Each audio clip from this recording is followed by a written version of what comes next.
बढ़ते आगे, बिहार के शिक्षकों ने अपनी मांगों को लेकर एकजुटता दिखाते हुए पटना में सम्मेलन का आयोजन किया है और लंबित मांगों को पूरा करने की गुहार लगाई। बीएसटीए गुट की तरफ से आईएमए हॉल में सम्मेलन बुलाया गया, जिसके जरिए शिक्षकों ने सेवा निरंतरता, प्रोन्नति, बचे शिक्षकों का स्थानांतरण, हेड टीचर, हेड मास्टर की चॉइस पोस्टिंग की मांग की है। शिक्षकों ने एक तरह से चेतावनी भी दे डाली है कि आगे चुनाव है, अगर मांगे पूरी नहीं होती है तो शिक्षक भी जवाब देंगे। अभी साल है और आगे जल्द ही आचार संहिता लागू होने वाला है, यानी मॉडल कोड ऑफ कंडक्ट के पहले तमाम राज्य भर के जो शिक्षक हैं एकजुट होकर आईएमए हॉल पहुंचे हैं और यहां पर बड़ा सम्मेलन आयोजित किया गया है। देख सकते हैं बीएसटीए की तरफ से ये तमाम शिक्षक पहुंचे हैं अपनी मांगों को लेकर। जरा बातचीत करें कि आखिर अब क्या मांगे हैं जिसको लेकर उम्मीदें हैं कि सरकार अब मांगे पूरी करेगी।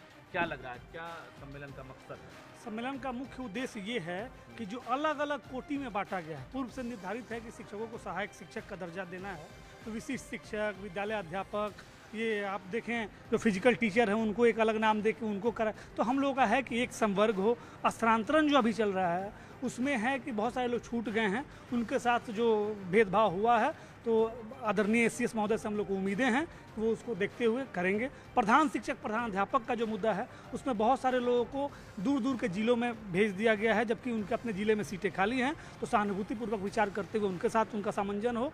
और जो हम लोग का वेतन इंक्रीमेंट है, सुप्रीम कोर्ट में सरकार ने कहा था कि 40% बढ़ाएंगे, कोविड का हवाला देके 15% ही हम लोग का बढ़ा था। इतनी बड़ी एक तरह से बैठक कहिए, सम्मेलन कहिए, तमाम शिक्षक ऐसे मौसम में भी पहुंचे हैं।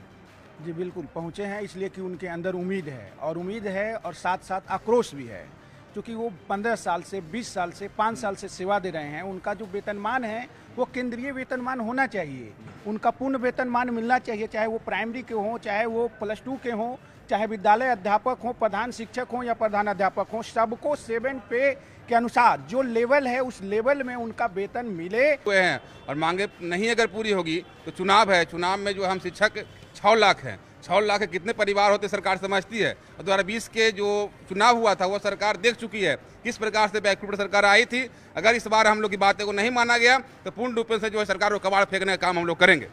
सरकार भी चुनावी समीकरण के जोर घटाव में जुट गई है, तो शिक्षक भी एक तरह से सरकार को अल्टीमेटम देने में लग गए हैं, यानी इस अगस्त के महीने में बहुत कुछ तय हो जाएगा। उम्मीद यही है कि 15 अगस्त को पटना के गांधी मैदान से जो चीज़ें अभी सामने नहीं आई है, सीएम नीतीश कुमार उन चीज़ों की घोषणा करेंगे और साफ तौर से शिक्षक कह रहे हैं जो वादा किया था वो निभाना पड़ेगा। कैमरामैन मनीष दुनिया के साथ रजनीश कुमार, न्यूज़ 18 पटना। अगली